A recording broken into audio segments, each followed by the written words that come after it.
everybody, and welcome to this episode of Learning the Tropes. Today, I am joined by author Danielle Jackson.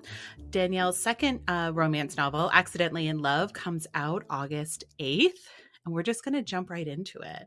Hi, Danielle. Thanks so much for joining me. Hi, thank you so much. I'm so glad to be here. I have to tell you, I've been a fan of Learning the Tropes, I think, since almost the very beginning. So Oh.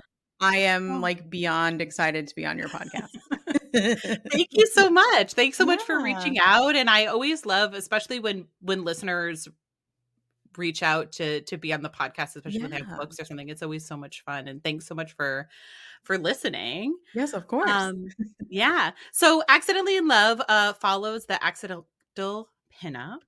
And Yes. these are your first two books, which I said before we started recording, like, I can't believe that these are your first two books. I don't know. They just felt really so much more like lived in and seasoned. And obviously, it feels like normally it takes an author a few books to kind of get to that stage. So I really, Yeah. really enjoyed reading Accidentally in Love. But how early into the accidental pinup did you know that Sam and Yeah. Russ are coming next?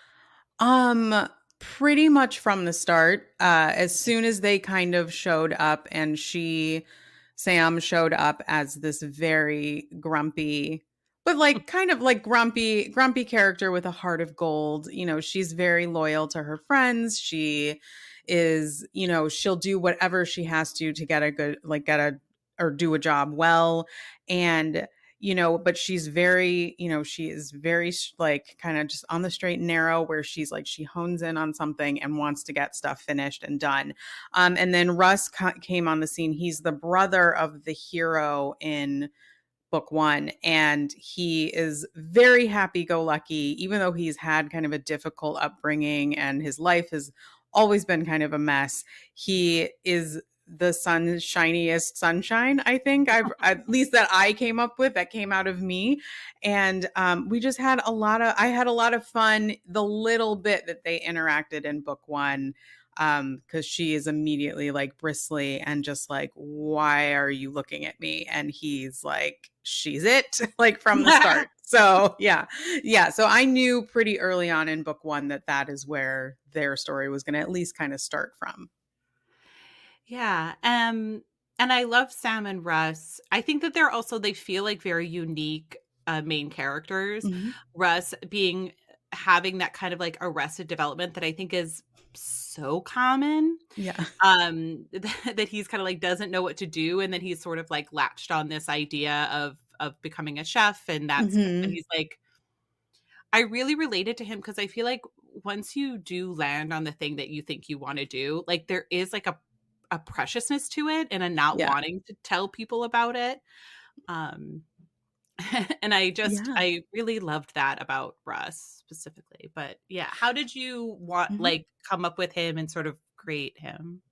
Yeah, I mean, he shows up in book one, like partway through book one, he shows up, he comes back to Chicago, he's run into some money issues, excuse me, and he calls his brother, and they've had kind of a strained relationship. They're about a decade apart, so they're in very different places in their life. And he comes back to Chicago and is kind of like, oh, like I could have a support system, like I could have this something resembling a family. That found family is really a big part of both of my books. This friend group is like, how I feel about a lot of my friends, like where we're super close, and I wanted to like feel that in both of these books. And so I really love that you kind of grasped onto that, like the idea of like, oh, when something is starting to go right, you're just like, okay, this is the right thing, I'm going to keep doing it. So this opportunity for him to go to culinary school is like the first thing that he really feels like he's doing correctly. And he wants to see it through, not just for himself, but also to kind of prove to like his brother, who has supported him in more ways than he really realized until he showed up in book one. But then also even like kind of like proving to his negligent parents that, he can make something of himself as well. So yeah, the idea of him moving forward with doing something that could make him successful or feel successful is a really important, I think, arc to his story. Yeah, definitely. Mhm. And I mean, I loved Sam so Mhm. much as well. Um, y I think that, like, surly women are so underrepresented in this genre, Yes. and she is, but you're in her mind, you know that she cares very deeply for the people around her, Mhm. and she wants to do a good job, and she's just not somebody who's gonna have, like, a smile plastered on her face necessarily. Yeah. Um, the other thing that I loved about her is her approach on body. She early on, we learned that has a thyroid issue, Mhm. and so she's, kind of gaining weight, and she's not sure how she feels about it, and I wanted to kind of highlight that as well because I think and I don't know if I'm overstepping or something like Yeah. this, but I think a lot of times with plus size representation in romance, I'm finding it's either just like, I love my body and it's the best and Mhm. everyone else can fuck off, or it's like just hating themselves. And I think Yeah. we all know what it feels like to live in a body that's bigger is somewhere in the middle. And I Yeah. don't think until I read Sam, I had read like somebody who was like, I am confident. I do want to wear what I Mhm. want. I do feel a little bit self conscious now. Yeah. And so, how important was that while crafting Sam that she kind of had that uh, relationship to her body? Yeah, no, that was super important to me. So she has an autoimmune disorder called Graves' disease, which is what basically where your body decides it thinks that your thyroid hormone is like is a foreign body that shouldn't be there, so it attacks your thyroid hormone. Wow. And I know about this because I have Graves' disease, even though I don't Oh, have a so like once you get rid of you either have your thyroid removed or you go through a whole process to make sure it doesn't continue to work. And so yeah, so I have Graves' disease, even though I was hyperthyroid, I'm now hypothyroid because I don't my thyroid no longer functions. And that's the only cure for it. Otherwise, mhm. you basically kind of it can devolve into almost having a heart attack, and it can be really bad. It's not quite a heart attack; it's called a thyroid storm. This is getting very much into the weeds. Um, but it was something that I found so profound in my own life.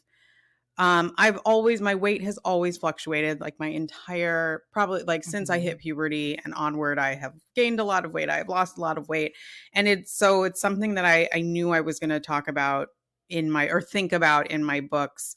And with Sam, she was, I think I in book one I described her as like being like all compact curves. So like she was curvy, but she wasn't necessarily plus size. And so Mhm.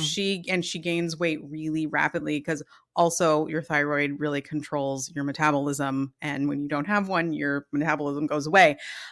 So yeah, so she had a lot to grapple with because she is confident. She is surrounded by confident, like body positivity role models in Cassie, who is the heroine of book one, but also another side character named Dana, who's a plus size like fashion influencer and model. And so she knows the importance of like finding confidence within and that it's not about your weight and everything. But I think Cassie in book one and Sam in book two, they both like are confident. Like I've said that like three times, but they also know that they can have bad days where they just Yeah. don't like how an outfit looks or their hair looks weird. So that ruins everything, or whatever. Or they wore something and they saw like a role they didn't really notice before, like all of those things are supernatural. And the next day they're going to put on the right outfit or whatever it is and they're going to feel amazing, so I wanted that to be really relatable in that, there are good days and there are bad days. And I think, knowing myself, but knowing a lot of people in my life, not just women, men too, that just Mhm. have to kind of, I think, evolve in the way they think about their bodies. I mean, I'm an older millennial, and I mean the 90s did a number, I think, on everyone when it comes to body image. And I think we're gonna be like grappling with that probably for forever. And hopefully I think through not even just romance novels but all types of media where you just see, when you walk in Target, they have plus size models not just in the plus size section. That's awesome, that's really cool. So I hope it continues to evolve, and I hope that the character of Sam can kind of be part of that portrayal as well. Yeah, certainly. Yeah, it's so hard to explain, I think, if Mhm. people who didn't like younger people who not to sound like I'm ancient. I'm so young, it's impossible. But like I grew up in the 90s too, and it's Yeah. like you don't understand that like there wasn't it didn't exist. Like there Right. was Cameron Manheim and she just wore scarves and like bless her, that was all she could do. But like there was and then there was no one. Right. And so now, I mean now it's fantastic in that there are so many Yes. different people who just look like, everyday human beings and like you said representation just in like Target or like swim ads and it's not sort of Yeah. calling it out anymore. Mhm. Um but I think that that's what makes it hard too. I can Yeah. imagine growing up with that mentality, it doesn't go away now that we're like, "Oh, it's okay to be Yeah, to whatever weigh, size, yeah. 3 digits or something." Yeah. Which it was not. Right, exactly. Um, like, you know what I mean? And you're just kind of like, yeah, so I love that too. It's like it was the struggle and it wasn't this Mhm. sort of like because I think sometimes with body positivity, which I don't even love that term necessarily, but Right. it's like a psychotically positive where it's like, okay, well, no, nobody feels this way. Right, Like exactly. always. Yeah. It's too Yeah. much. Um so like you said before, so this is your first romance couplet. Is it Mhm. going to be a series or Right sort now of it's just the 2 books. We Mhm. will kind of see what happens. Yeah. So what was your journey to romance? I assume you must be a Yeah. romance reader as well. Oh, Yeah. yeah, no, big time. I'm definitely one of those people. I used to steal them from my mom.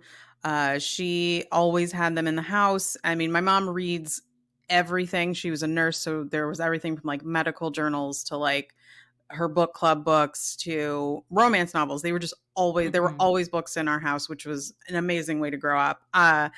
And so yeah, I started like stealing her romance novels when I was super young. I was like 9 or 10, like honestly, like just reading them, had no idea what was going on. And then, a couple years in, you kind of start to understand what's happening in romance novels and and then it's fun. And then Mhm. my first job out of college, I worked for Sourcebooks. I was a publicist. I was actually the first publicist for Sourcebooks Casablanca, their romance imprint.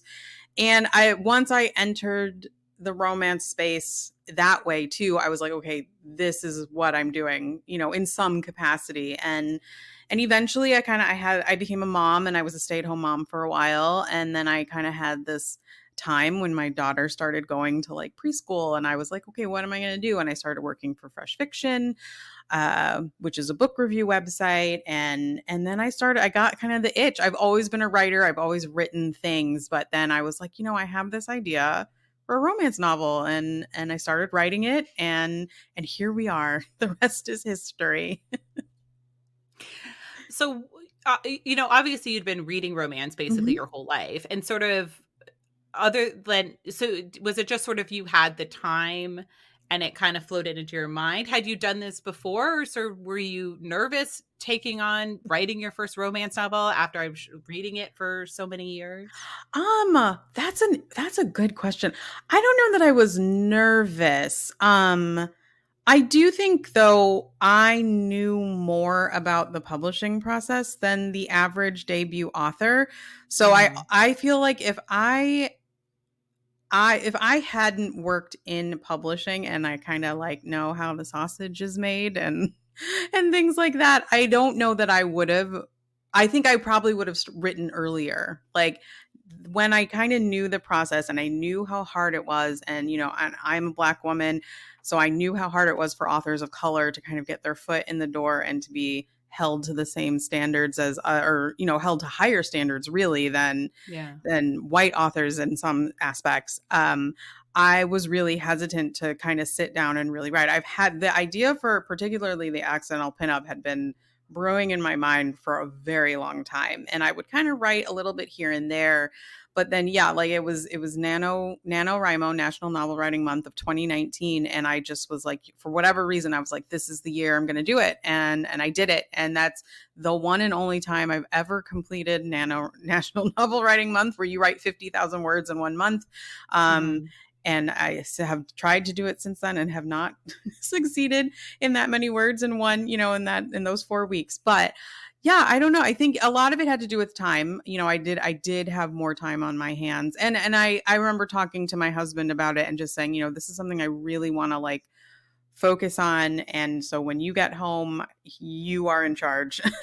And I'm going to go up to the office and close the door and write. And Mhm. he was really supportive of that too. And I, you know, and it was fun. I was like having the time of my life just writing. I was having such a great time. So I was like, okay, no, I need this to stick. I need this to be a thing that I can do, continue to do. Yeah. And so you mentioned sort of the 50,000 words in 1 month, Yeah. which just feel impossible. What Yeah. is your sort of, um, what is your, like, process now or, like, ritual Yeah. around writing if you do have one? I do a little bit. I usually aim like if I am like really in the drafting process, I try to write roughly 10,000 words a week. Mhm. Um I don't really I try not to put too strict of like a writing schedule on myself because I feel like that can kind of hinder creativity at least for me. But I should say I'm a plotter. Like I plot my books so much like to the point where I have to like remind myself that I'm going to write a book, not just an outline. So my drafting is actually really I draft really quick and then I take my time revising and I usually have to I add a lot. Like I kind of try to get the basic story down and then I go back in and I add stuff. Um but yeah, so that really yeah, during like kind of an active drafting kind of time, my goal is 10,000 words a week, but you know, I'm not too hard on myself when I don't necessarily hit that goal. I'm always just so fascinated about Yeah. people's, like, writing, like, Mhm. how do you do it? But, Yeah. like, is it the sort of thing that you because I talked to Tessa Bailey earlier, and she said that, Mhm. like, she wakes up at 5 AM, and she sits down, and she writes 3,000 words, and if that takes her till 6 o'clock, if it takes her till Yeah. 10 AM, like, that's what she's doing. Sort of, Mhm. you also having a weekly goal, a word Yeah. goal, do you sort of is it similar to that where you're like, "Ass and seat until I see 2,000 words," or are you Uh, more like yeah. wishy? It's a little bit like that. I do find that I write more in like during the day, like kind of in the morning hours. But I also, you know, if I think of something, you know, kind of, oh, that makes sense. Like this could work. Like I will just kind of, you know, in the middle of dinner be like, excuse me, and I'll just run up to my office and do it, you know. Um, Yeah. or on my phone because I, you know, I have it all in the cloud so I can access it Mhm. anywhere. But yeah, no, it's not quite as strict. I mean, but Tessa Bailey writes like a million books, so I am not surprised. Maybe I should take notes. But she, you know, I think yeah, I try not to because it is a creative endeavor, but it has also become a job. Like I do want it to be like kind of a daily practice, but I also don't want to like stifle my creativity if that makes sense. Yeah. So yeah, so I do try to write every day. Like I'm definitely one of those people where even if it's just a few sentences or it's 5 pages or whatever, I do try to do something every day. Yeah, it's just interesting because I feel like Mhm. everybody has Yeah. their own way that they have kind of find their way towards something. Mhm. Was there anything that surprised you about writing a book? What surprised me about writing the book is like some of my favorite authors describe themselves as pansters. So, you know, so there's the plotters who like kind of outline and they write a lot of times like from beginning to end, which is what I do. Mhm. But a lot of them are pansters, which means they write by the seat of their pants. They just kind of write whatever comes to mind, and then they go back and then they like you know weave it all together so it becomes a wonderful book. And so I was like, okay, that's what I'm gonna do. I'm gonna write the ending, and or I'm gonna write this middle scene, or I'm gonna do whatever. And like that was not working for me at all. And I just realized I guess I'm very methodical and I outline and I write from like beginning to end. And that is my process. So like kind of like you were saying, like everyone is so different. And I mean, there are a million workshops you can attend that like say like this is how you write a book and this is the best way to do it and all of these claims to fame and everything. But I think just as for any writer, anyone who's thinking about writing, you just have to find it on your own. And that can take a while. So, Yeah. I'm yeah. always surprised. I'm shocked by the people who just sit down and are like, I'm just going to write a book and see what happens, especially with Yeah. romance, which is a genre that has such a specific ending, you know, and Yes, like obviously right. we all know how you get to the ending, can anything can happen, but it's always so shocking to me that I'm like, but you guys know how it's going to end, like you how are Yeah. you just like, well, this will wrap up. I just think it's so strange. Yeah. No, I So I'm agree. with you. If I ever wrote a romance novel, I would have like 7 outlines first. Yeah. Oh So, my gosh, do you think you'll ever write one? You're so like, you know the genre so well. I think that that's the problem, is that I know it so well, and I Yeah. have such reverence for it and such reverence for the Yeah. writers that I'm like, "N I don't I'm like, I don't think I could." I don't know. Yeah. I would need to first get out of my own way, which, like, Lord knows, it's taken if that'll ever happen. Yeah. I mean, I would love to, but I think I don't know. Yeah. Yeah. Ugh. Well, I'll be there, and wherever you have your first signing, I'll be there and I'll get my book signed. Thank you. You'll maybe wait a long time, but you'll see. So your book, so yeah, Accidentally in Love isn't like, I wouldn't call it like especially tropey. I mean, it definitely Yeah. has like Grumpy Sunshine, and they're Mhm. not enemies to lovers. It's like No. persistent hero, maybe. But what are your do you love tropes? Like, are there specific tropes that you, when you see it, you're like, okay, snatch in the book? Yeah, I mean, I know Grumpy Sunshine is more just kind of like I think character descriptors, but I don't Mhm. know. I think it can make for some interesting pairings. So yeah, I love Grumpy Sunshine. I love Friends to Lovers because they're so emotional. Usually, there's like some reason they're no longer friends, or there's some reason that they are friends and they can't be together Mhm.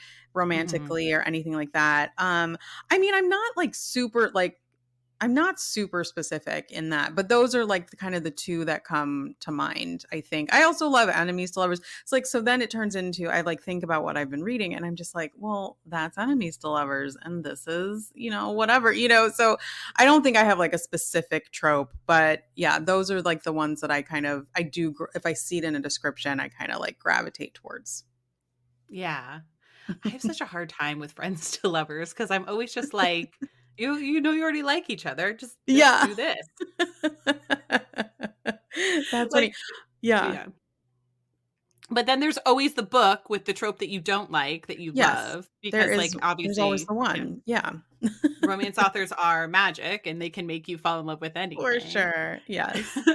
Do you have a kind of a least favorite trope, and is there a book that has your least favorite trope that you still love? I I mean, I think the first one I always think of is Secret Baby. That's Mhm.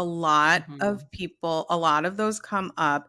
And I can't think of the specific title, but I will say there are two authors who I trust to write Secret Baby, and it's Naima Simone and Reese Ryan, who both wrote or write for Harlequin Desire.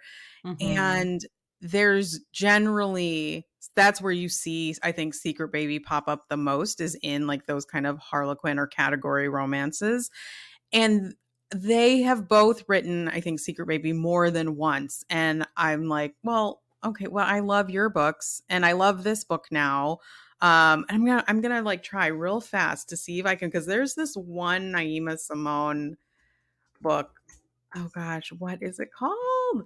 It's She called really is the best. yeah, I can't. it's Back in the Texan's Bed by Naima Mhm. Simone, and it's like it is Secret Baby because the guy doesn't know about it, but even the woman comes back and she has this kid and she has to be like, okay, well, I'm back in town and guess what? I left because I had your baby.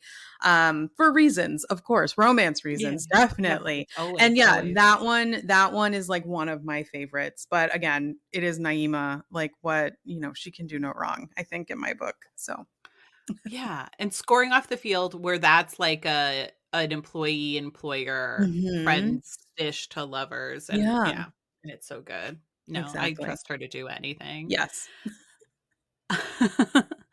Um, So part of the podcast now, well, we started with a romance version, and now I have like multiple versions Yeah. coming on. Yeah. Is there a book that you always recommend when you have Mhm. friends who are like, "Oh, I'm interested in reading romance"? Yeah, I usually there are a couple. The first one that I recommend is Tempest by Beverly Jenkins. It is just it's a historical American West historical with two black main characters, and it's a mail order bride romance where, you Mhm. know, she leaves her life and she answers a newspaper advertisement asking for a wife and moves out west, and she actually she like the carriage she's in gets overrun by carriage robbers, and Mm, she shoots a man, and it turns out that that was her husband to be who was coming to help save the carriage, but she thinks that he's one of the robbers and she shoots right. him. Honesty's And key. I mean, you know, you do what you do out in the old west, right? So yeah, so that is, and that one is just really fun, and kind of the way that they learn about each other because they are literal strangers, but they get married, and it's really one of my absolute favorite books. She marries the Another guy she shoots? Yeah, she marries him Oh, because I thought you that were gonna was say that that she fell in love with one of the other like, the robbers. no, yeah, no, because he was like, I don't know how, I can't remember. I haven't read it. It is one I reread, but I haven't reread Right. it in a couple of years, and I'm just like, I can't remember how he finds out, like, he comes and he's, like, trying to save it, but in the commotion, she's like, "I know what to do. I know how to shoot a gun. Like, I'm gonna save this carriage," and she shoots him. So, yeah, it's a great start to a really just, like, it's like it eventually becomes, like, just, like, really intimate because they have to get to know each other so quickly, and Mhm. they both have their own reasons for wanting to make this marriage work, and yeah, it's really I love that book, like, with my whole heart. I'm trying to think of what's another one, because of course you asked this question and now I'm like, "What are books?" I've never read them Exactly. before. Have I Um, ever read a romance novel? yeah, have Maybe I I ever have, read a book in my no. entire life? You know, I another Oh, go ahead. Yeah. Yeah. No, I was just gonna say I need to check out Tempest. Obviously, I love, Beverly Jenkins, and we've done her for the podcast a few times, but I love a Yeah, Western, and me so I too. have to go back, yeah. I'm trying to think, like, I'm, like, blanking on the contemporaries because the other, I think, historical that I like to recommend is Lord of Scoundrels by Loretta Chase. I think that is just such a well-written book, whether it's romance or not, and it's so intriguing, and those 2 characters are just so great because they kinda clash, but then they also you can tell they're, like, attracted to one another, and it's really lovely and fun and sexy, which, you know, is what we're all here for a little bit, right? That's the whole point, 100%. I mean, Lord of Scoundrels Yeah, is, like, the gold standard, I for think. sure. It's so perfect, and if you haven't read it as a romance reader, like, get on Yeah, it. get on it. Oh man, I had a question, it just fell out of my head. Okay. We'll move on to Yeah, something else. It'll come to me. of course. Um, so sort of to go back to Accidentally in Love. So it all Yeah, takes place in Chicago mhm. around sort of a burlesque studio. What made you want to set it there? I mean, it's a naturally like pretty sexy location, Yeah. but yeah, do you have any experience within burlesque or anything? Or you? No, I'm just a fan. Yeah. Yeah, so it's set at a boudoir photography studio, but Sam is Yeah. also like an amateur burlesque dancer, and or she was kind of before, but as her body is changing, she's kind of relearning how to get comfortable with her body, and she has to Mhm. figure out what that means. And so she has, for the time, stopped dancing burlesque. But yeah, no, I have not danced burlesque. I will say so. Well before I wrote this book, I went I went to a bachelorette party like set in the neighborhood of River North, which is where my book takes place, which is a really lovely, fun, just great neighborhood in Chicago. And we went to a bar, and they had like a secret bar downstairs that you had to know a password to get in. And And then it was like it was like a speakeasy, and then they had burlesque, and they had like really great drinks, and like it was like a separate bar with a special menu. And it was like after we did that, we were like, I was like, oh, this would be the perfect location for this book I've been thinking about. And then, so once I kind of had that location as well, so all of the restaurants and bars and like kind of locations that I mention in both of my books, they are real. Some of them I've changed their names. Some of them I've kind of like fiddled with where exactly they are in the neighborhood. Like real Chicagoans are probably like, that is not where that Whole Foods is. That's not where that is. Mhm. But yeah, so yeah, but the world of burlesque, I love what I love about burlesque is that people are just like expressing themselves and having the time of their lives. I think what I like about burlesque is that there's always like a joke kind of to it. Like it's always a little bit funny.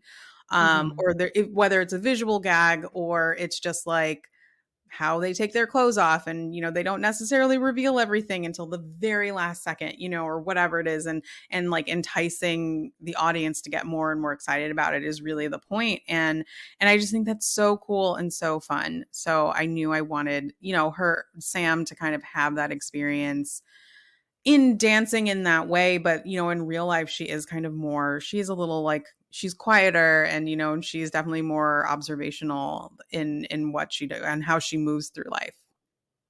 Yeah, and then having them sorry, at a boudoir studio. Yeah. I don't know why I called it burlesque, but Oh yeah, no, it's fine. sort of what made you decide, yeah, that that would be kind of their Yeah, it was because really the question what you want to ask is if I've ever done a boudoir photography shoot, and Oh, I have have you not. ever done No, I haven't, and that's why, because I would never in a million years do it. So, but I was like, here are some people who will, or who will help Yeah. people do that, and I think, I know a ton of people who have done it and they say it's like the best experience. So I'm never gonna say never, but as of right now, I have not done a boudoir photo shoot. My friend did it at for herself as a 40th birthday Oh, present. fun. Ooh, that's a She's good like idea. yeah, she was like, Okay. "Listen, I love the way that I look right now, and it probably won't always be this way, and so, like, let's do it." That's fabulous. I'm obsessed with that. See, I will be 40 soon. Maybe I will, not this year, but maybe that's what I'll like put on my little list of things to do when I'm 40 or something. I mean, you've danced around it, and at this stage, it could be almost be a tax write-off. You'd be like, "Oh, I'm researching." It's so true. Oh my gosh, how funny. Yep, yep. So your obviously your first books are both contemporary. Is there another genre that you could see yourself writing in? I'm dabbling in kind of writing, I think what it would probably be called, which I don't love, but it's like women's fiction, but like with magical realism. So like there are just elements I'm of, listening. yeah, of like the supernatural, where Mhm. there, it really isn't like a really complex fantasy world, but just magical-ish things happen. And so I've been working on that. I just sent it off to my agent, so I'm waiting on her feedback and stuff like that. So we will see. But yeah, I mean, I had a blast writing it. It was kind of set in a small town, and just stuff like that. So yeah, I think like kind of magical realism, or I guess you could call it like contemporary fiction, although I don't love that term. I don't know what people call genres anymore, like, or Yeah. subgenres or everything. But yeah, so I think there will always be like a romantic storyline in whatever I write, whether it's like, tried and true romance, or if it is kind of more just general fiction, but with a romantic storyline to it. Where they end up together, because I think there are a lot of books, like in women's fiction especially, like you think they're gonna be together forever, and then they break up, and you're just like, what is, or someone dies, and you're just like, no, that's not what I'm here for. But that's the romance reader in me. And also, I just feel like it's so much harder to do. And it's the thing that drives me crazy about people who don't like. If you don't want to read romance, it's fine. Like I don't Right. read fantasy or something. Like Yeah. read whatever genre you want to read. But when people sort of treat it like, well, if somebody dies, then it's serious fiction. But if two people live and are happy, then it's fantasy. And Oh I'm my like, gosh. What? are don't most people live? Right, Like exactly. Oh my it's gosh. it drives me crazy. Yes, And I'm it's like, it's not infuriating. hard to kill somebody. I mean, in life, yes, but Yeah. in a character, it's like you're like, yeah, and then he gets hit by a bus, and aren't we all sad? It's like, yes, but Yeah. I find that too. Like, yeah, I've never written a romance novel, but it's sort of Mhm. all of my writing. I'm like, there does end up being kissing. There's Yeah. always like this little couple over here that are Oh, kind of yeah. doing something. Totally. Yes. So yeah, what as we kind of like come towards the end, sadly, Yeah. but what have you read lately that you love? Romance or not romance? Is there anything that you're really Yeah, I've digging? got a few. Okay, so in my book club, which does read romance, but we read kind of everything.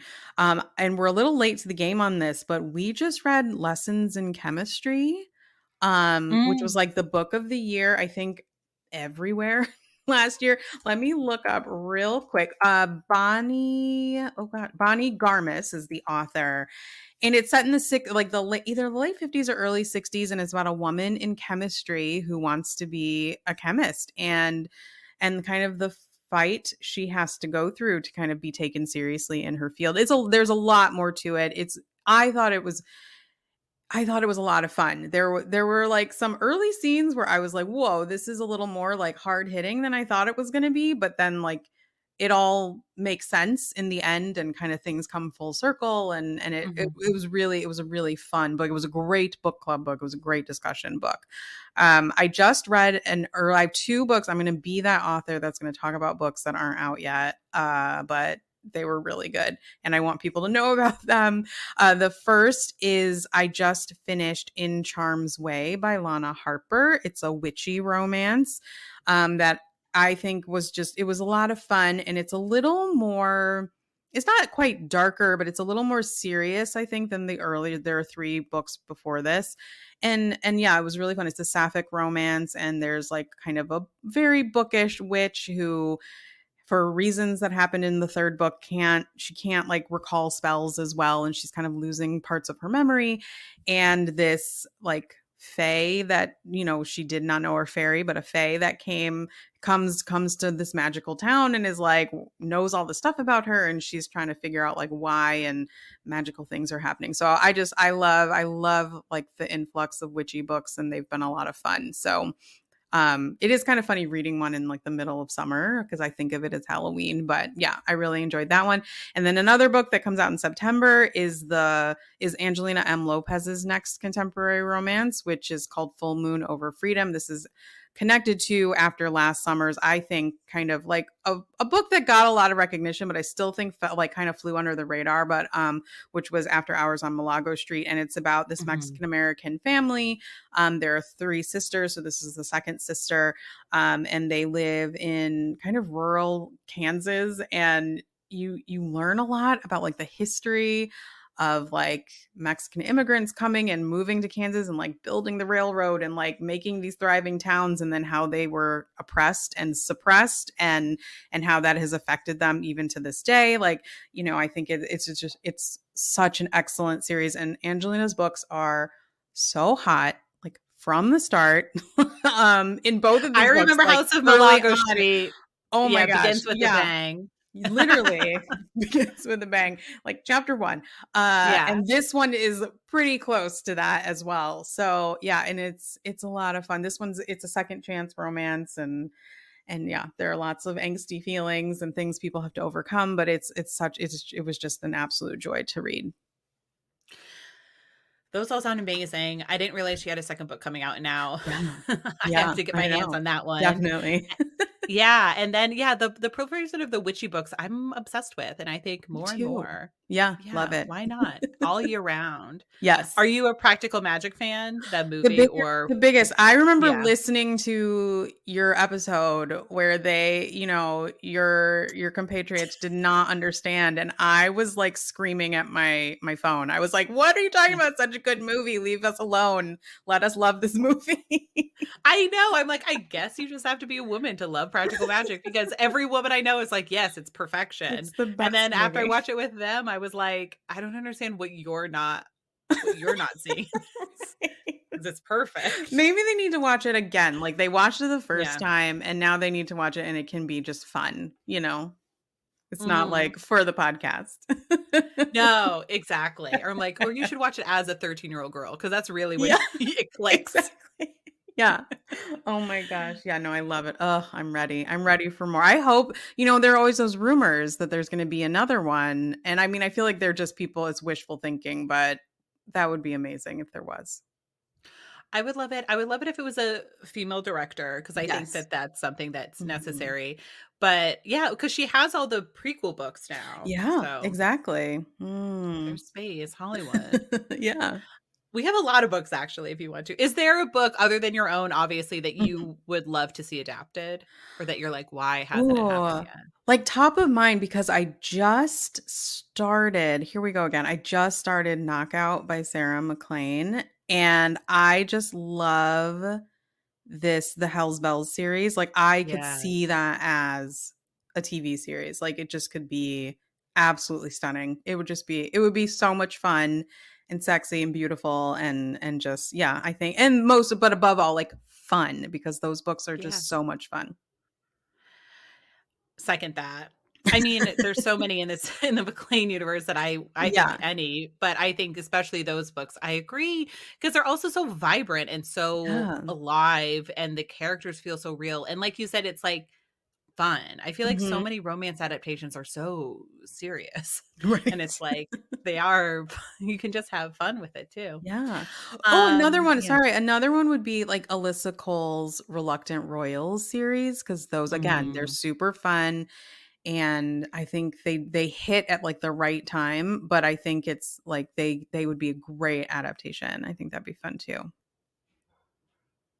Yeah, that would be amazing. Because also it's it's, like, not only obviously, like, characters that aren't represented as well as they should Mhm. be, but it's, like, locations and, like, where Yeah. you would go would be so unique, so much Yeah. fun to see. Super So, fun. you picked, amazing ones, well done. Thank you. Um, as a listener, I'm sure you know my last question, which is what has you swooning? Ooh, that's a great question. Sorry, there's, like, a fly in my office, which I'm very No. annoyed about. What has me swooning? This is gonna be, like, really random, but Sure. I just watched I don't know why, I was, like, on Netflix trying to find something to watch, and I realized I had not watched, like, the last 2 seasons of Queer Eye, and so Oh, I just watched the last season 6 and 7 and they're just delightful. Like there's no other way to put it. I had the best time and it's such an easy it's like something you can like kind of turn on. It follows a format and you just and yeah, they're just it's super fun. I enjoyed it immensely. So, yeah, very random like but that is what I've been watching lately. So, yeah. it's poor Bobby doing an entire I house, know.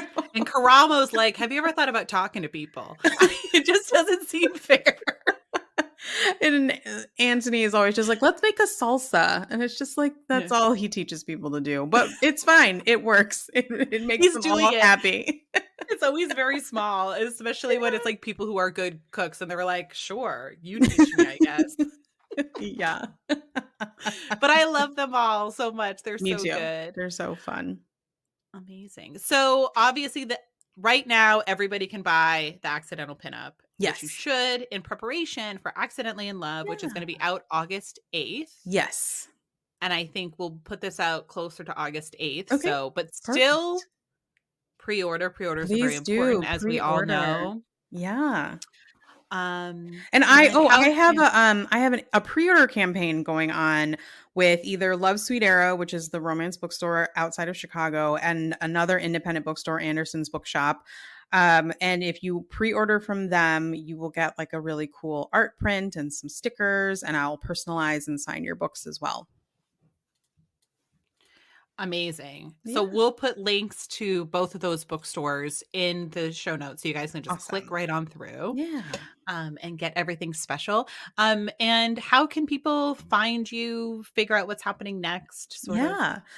My website is daniellejacksonbooks.com and I am mostly on Instagram and sort of on Twitter at djacksonbooks. Perfect. Yeah. All right. Well, thanks so much for taking the time to chat with me. It was so Yeah. lovely getting to know you and getting to read your book, which I did absolutely love. And yeah, and to everybody out there, until next time, happy reading.